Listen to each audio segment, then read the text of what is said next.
Kok bayi saya telat ya perkembangannya? Padahal kata dokter anaknya sehat. Tidak ada gangguan apapun. Nah, simak video ini karena kita akan bahas faktor apa saja yang mempengaruhi perkembangan bayi. Jadi jangan kemana-mana, stay tune. Assalamualaikum warahmatullahi wabarakatuh. Halo teman Visio, kembali lagi dan saya Lili Hamidah, teman Visio Anda. Nah, akhir-akhir ini terlebih pasca pandemi ya, banyak bunda-bunda di rumah yang mengeluhkan kenapa perkembangan bayinya terlambat. Khususnya bunda yang pertama kali memiliki bayi. Padahal, si kecil sudah dikonsultasikan ke dokter dan tidak ditemukan gangguan kesehatan tertentu.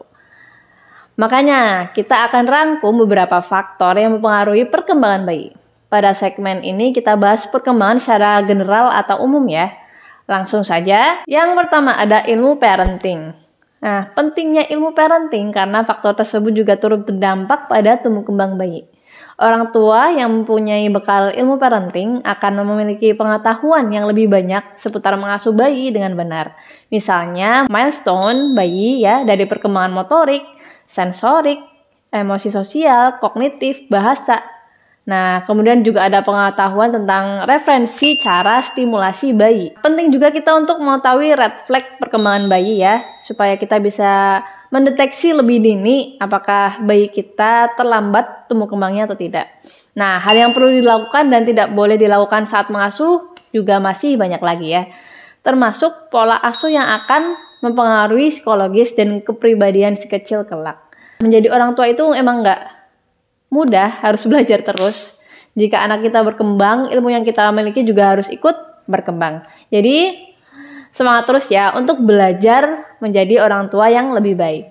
Faktor yang kedua, waktu bersama orang tua. Bayi juga akan sangat membutuhkan quality time bersama orang tuanya. Nah, kebersamaan ini akan memberikan bayi rangsangan dan kedekatan antara orang tua dan buah hatinya. Tahukah Bunda, permainan yang paling baik pada fase sebelum sekolah adalah permainan fisik dengan melibatkan orang tuanya. Misalnya digendong ya, itu ada kemudian dipangku, diayun-ayun, ada kontak fisik langsung dengan orang tuanya. Nah, faktor ini juga membuat bayi menjadi lebih tenang dan makin percaya diri dan tentunya semakin semangat untuk mempelajari hal baru. Selanjutnya, lingkungan bayi. Lingkungan sekitar bayi juga mempengaruhi proses perkembangan bayi. Nah, berikan bayi ruang gerak yang luas agar bayi bisa mengeksplor gerakannya. Kemudian belajar mengenal lingkungan di sekitarnya. Tentunya kita harus memastikan lingkungan yang ada di sekitar bayi itu aman, tidak ada colokan, kabel, benda-benda kecil yang mungkin bisa ditelan bayi, atau jauhkan dari benda-benda yang tajam dan berbahaya. Selanjutnya ada stimulasi ya. Perkembangan bayi itu nggak bisa dilepaskan gitu aja ya, tapi ia akan sangat membutuhkan stimulasi atau rangsangan. Nah, kita yang bantu ya sebagai orang tua. Stimulasi tersebut bisa berupa mainan, arahan dari ayah dan bunda, dan sosialisasi dengan orang sekitar. Dalam hal ini, ayah dan bunda perlu bekerja sama dengan baik agar perkembangan bayi bisa optimal. Nah, di era sekarang banyak yang melalaikan namanya stimulasi. Bayi kurang distimulasi, juga banyak kebiasaan yang bisa menghambat perkembangan si kecil, seperti terlalu sering digendong, naik stroller, terlalu banyak screen time.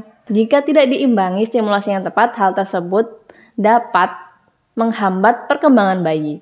Mungkin ayah bunda yang bingung bagaimana memberikan stimulasi yang tepat, bisa cek video contoh stimulasi yang sudah kami rangkum.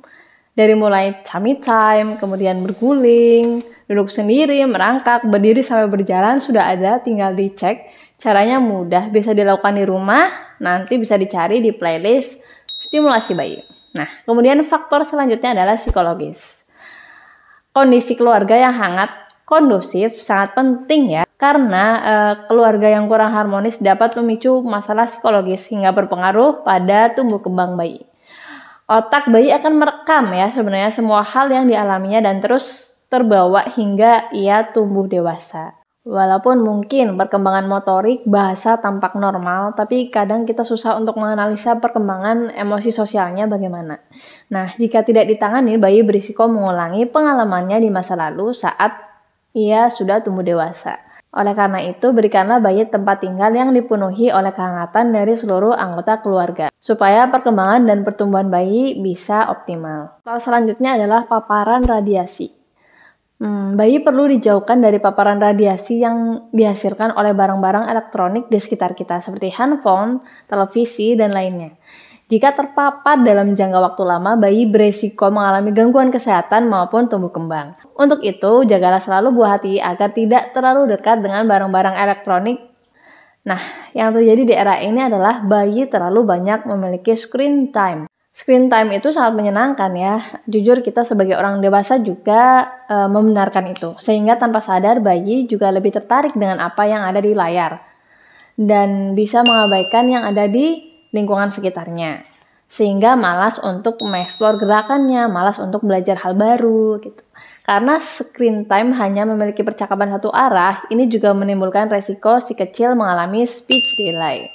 Solusinya mungkin untuk bunda yang capek, bisa membacakan buku cerita sambil tiduran atau sambil duduk bersama si kecil. Nah, sekian bunda ya informasi yang bisa kita sampaikan. Semoga bermanfaat. Sampai ketemu di kesempatan selanjutnya. Wassalamualaikum warahmatullahi wabarakatuh.